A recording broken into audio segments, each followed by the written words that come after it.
ఉషోదయం ప్రేమించు కాపరి ఉషా కిరణాలు ఉదయకాలపు వాక్య ధ్యానంనకు మిమ్మల్ని ఆహ్వానిస్తున్నాం. ప్రార్థన. మమ్మల్ని మిక్కిలిగా ప్రేమిస్తున్న పరలోకపు తండ్రి, ఈ ఉదయకాల సమయానికై స్తోత్రములు చెల్లించుకుంటున్నాం. మమ్మల్ని ప్రేమించి మరి ఒక దినమును అనుగ్రహించిన నీ కృప కొరకు వందనాలు. ఈ ఉదయకాల సమయమున నీ వాక్యము చేత నాతో మా ఒక్కొక్కరితో మాట్లాడుము తండ్రి. ఈ వాక్యం వినగలిగిన చెవిని, గ్రహించుకునే హృదయాన్ని కార్యక్రమం వీక్షిస్తున్న ప్రతి ఒక్కరికి మీరు అనుగ్రహించి నీ వాక్యము చేత బలపరిచి నడిపించమని, ఈ ఉదయకాలమున నీవే నాతోనూ మాతోనూ మాట్లాడమని యేసు పరిశుద్ధ నామమున అడిగి వేడుకుంటున్నాను పరమ తండ్రి, ఆమెన్. ఈ ఉదయకాలపు వాక్య భాగము ఇర్మియా గ్రంథము 29వ అధ్యాయము 10వ వచనము నుండి 12వ వచనం వరకు ఉన్న వాక్య భాగమును చదువుకుందాం. యెహోవా ఈ ఆజ్ఞ ఇచ్చుచున్నాడు, బబులోను రాజ్యమునకు 70 సంవత్సరములు గతించిన తర్వాతనే మిమ్మును గూర్చి నేను పలికిన శుభవార్త నెరవేర్చి ఈ స్థలమునకు మిమ్మును తిరిగి రప్పించునట్లు నేను మిమ్మును దర్శింతును. నేను మిమ్మును గూర్చి ఉద్దేశించిన సంగతులను నేనెరుగుదును. రాబోవు కాలమందు మీకు నిరీక్షణ కలుగునట్లుగా అవి సమాధానకరమైన ఉద్దేశములే గాని హానికరమైనవి కావు. ఇదే యెహోవా వాక్కు. మీరు నాకు మొరపెట్టుదురేని, మీరు నాకు ప్రార్థన చేయుచు వత్తురేని, నేను మీ మనవి ఆలకింతును. ప్రభువైన యెహోవా తన సేవకుడైన ఇర్మియా ద్వారాగా యూదా జనాంగమునకు ఇచ్చిన ఒక వాగ్దానమును మనం చదువుకున్నాం.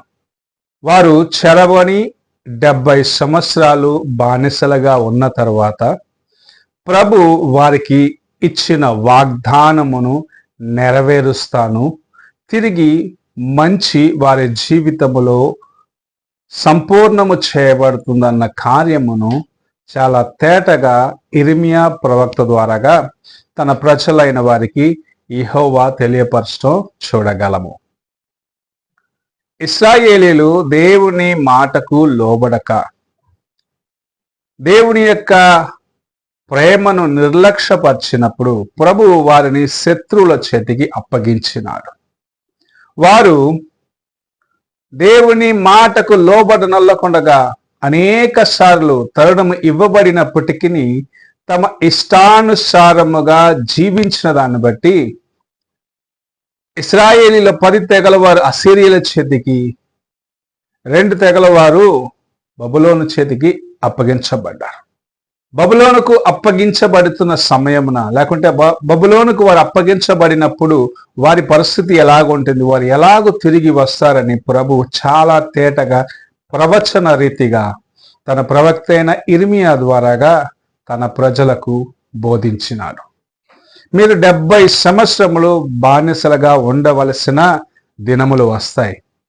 ఆ తర్వాత నేను మీకు వాగ్దానము చేసిన రీతిగా మీరు తిరిగి ఈ దేశమునకు వచ్చి ఇక్కడ యెరూషలేములో దేవుని ఆరాధిస్తారు అన్న కార్యమును, మీకు నేను వాగ్దానము చేసిన ప్రతి మంచి కార్యము సంపూర్ణము చేయబడుతుందని ప్రభువైన యెహోవా తన సేవకుడైన ఇర్మియా ద్వారాగా ప్రవచించి చెప్పటం చూడగలం. ఈ దినములో క్రైస్తవులము, విశ్వాసలము అని చెప్పుకుంటున్న మన జీవితంలో కూడా అనేక సార్లు బబులోని యొక్క చెరకు అప్పగించబడటానికి కారణము ఏమిటి అని మనము చూసినట్లయితే, నీ జీవితంలో తరచుగా కష్టాలు వస్తున్నాయి, వ్యాధులు వస్తున్నాయి, సమస్యలు వస్తున్నాయి అంటే దానికి కారణము నీ యొక్క అవిధేయతను ప్రభువు చూసినాడు. నీవు నిన్ను సరి చేసుకునే దానికి ఒక తరుణము ఇచ్చేదాని కోసము, నిన్ను కొద్ది దినములు తను పరీక్షించేదాని కోసము శ్రమలు, కష్టాలు, ఇబ్బందులను అనుమతిస్తూ ఉన్నాడు. వాటి మధ్యలో తిరిగి నీవు దేవుని వైపు చూసి, ప్రభువా నాకు సహాయము చేయము, నా బలహీనతలను క్షమించమని దేవుని వైపు చూస్తావని ప్రభు ఆశతో నీకు అనేక సార్లు నిన్ను ఆయన కొలిమిలో నుండి తీసుకొని వెళ్ళిన రీతి, కాల్చిన రీతిగా నిన్ను అనేకమైన సమస్యల నుండి, ఇబ్బందుల నుండి తీసుకొని వెళ్తూ ఉంటాడు. నీవు ఇవి ప్రభు నన్ను బాగు చేసేదాని కోసము అనుమతించిన కార్యములు అని గ్రహించినట్లయితే నిజముగా దేవుని యొక్క ఆశీర్వాదమును నీ జీవితంలో నీవు అనుభవించగలవు. మంచి మాదిరిగా లేకుంటే మంచి ఒక ఉదాహరణగా పరిశుద్ధ గ్రంథంలో మన కోసము యోబును ప్రభు ఉంచినాడు. ఆయన పొరపాటు లేకపోయినను సరే అపవాది చేతికి ఆయన అప్పగించి పరీక్షించినాడు. పరీక్షలో ఆయన దేవునికి ముందుగా సంపూర్ణముగా తను అప్పగించుకున్నప్పుడు మనము చూసినట్లయితే యోబు పోగొట్టుకున్న దానికన్నా రెండంతలుగా తిరిగి పొందినాడు అని యోబు చివరి గ్రంథంలో మనం చూస్తూ ఉన్నాం. తన జీవితంలో ఎన్నో నష్టాల గుండా వెళ్ళినాడు, ఎంతో కష్టము, ఎంతో వేదన, దుఃఖము. అయితే ప్రభు తిరిగి ఆయనకు ఉపశమనం ఇచ్చినప్పుడు అది రెండంతలుగా తిరిగి వచ్చినదని మనము చూస్తూ ఉన్నాం. నీ జీవితంలో కూడా శ్రమల గుండా వెళ్తున్నావా, కష్టాల గుండా వెళ్తున్నావా, వ్యాధులు నిన్ను తరచుగా పరీక్షిస్తూ ఉన్నాయా?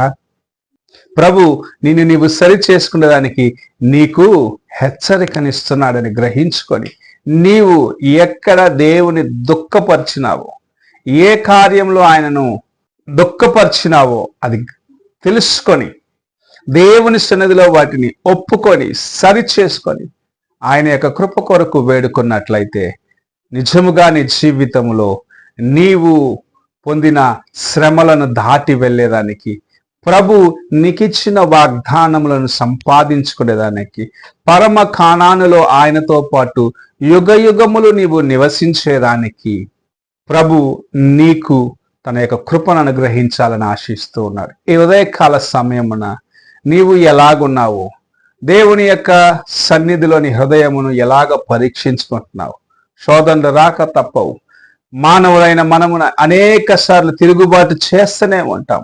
అయితే తిరుగుబాటు స్వభావమును విడిచి దేవుని వైపు చూసి బలహీనతలను సరిచేసుకొని దేవునికి ముందు నమ్మకస్తుగా ఉన్నట్లయితే గొప్ప కార్యములను ప్రభు ఈ జీవితంలో చేయాలని ఆశిస్తూ ఉన్నాడు. ఉదయకాల సమయమున ఎలాగున్నావో ఒక్కసారి నిన్ను నీవు పరీక్షించుకో. ప్రార్థన చేసుకుందాం. మహోన్నతుడైన గొప్ప దేవా యేసయ్యా, ఉదయకాల సమయానికై వందనములు. తండ్రి, నీవు మమ్మల్ని పరీక్షిస్తున్నావు, లేకుంటే మమ్మల్ని ఇబ్బందులో నుండి తీసుకువెళ్తున్నావు అంటే మమ్మల్ని సువర్ణము వలె చేయాలి, మంచి స్వర్ణము వలె చేయాలి, మేలిమి బంగారు వలె చేయాలని ఆశిస్తున్నావు అని గ్రహించుకొని దేవా మా బలహీనతలను సరిచేసుకొని వాటిని ఒప్పుకొని విడిచిపెట్టి నీ ముందు నాయన దేవా మమ్మల్ని సమర్పించుకునే కృపను దయచేయమని వేడుకుంటున్నాం. దేవా నీ ప్రణాళిక, నీ ఉద్దేశము ఎంతో గొప్పది. దాన్ని గ్రహించుకునేదానికి దేవా మా జ్ఞానము చాలదు అని నాయన మేము గ్రహించుకుంటున్నాం. దేవా నీ జ్ఞానము ఎంతో శ్రేష్టమైనది. నీ సన్నిధిలో నాయన మేము బలము పొందుకొని నీతో నాయన నిత్యము నివసించేదానికి నీ కృపను అనుగ్రహించమని వేడుకుంటున్నాం. తండ్రి, మేము శోధించబడినప్పుడు దేవా ఆ శోధనకు కారణమైన ఏ బలహీనత నాలో ఉన్నదో అని గ్రహించుకొని దాన్ని తెలుసుకొని పరీక్షించుకొని నీ ముందు సరి చేసుకునేదానికి మాకు సహాయము చేయమని ఉదయకాల సమయంలో నీ వాక్యం విన్న ప్రతి ఒక్కరిని మీ హస్తములకు అప్పగిస్తూ నీ వాక్యము చేతనైన నీవు మాతో మాట్లాడిన విధానాన్ని బట్టి వందనాలు చెల్లించుకుంటూ దేవా ఇంకను ఈ దినమెల్ల మమ్మల్ని నీ కృప చేత నడిపించమని యేసు పరిశుద్ధ నామమున అడిగి వేడుకుంటున్నాను పరమ తండ్రి, ఆమెన్. తండ్రి అయిన దేవుని ప్రేమ, కుమారుని క్రీస్తు కృప, ఆదరణకర్తైన పరిశుద్ధాత్మిక సహవాసము ఎప్పుడును ఎల్లప్పుడూ తోడై ఉండి సదాకాలము నడిపించునుగాక. ఆమెన్.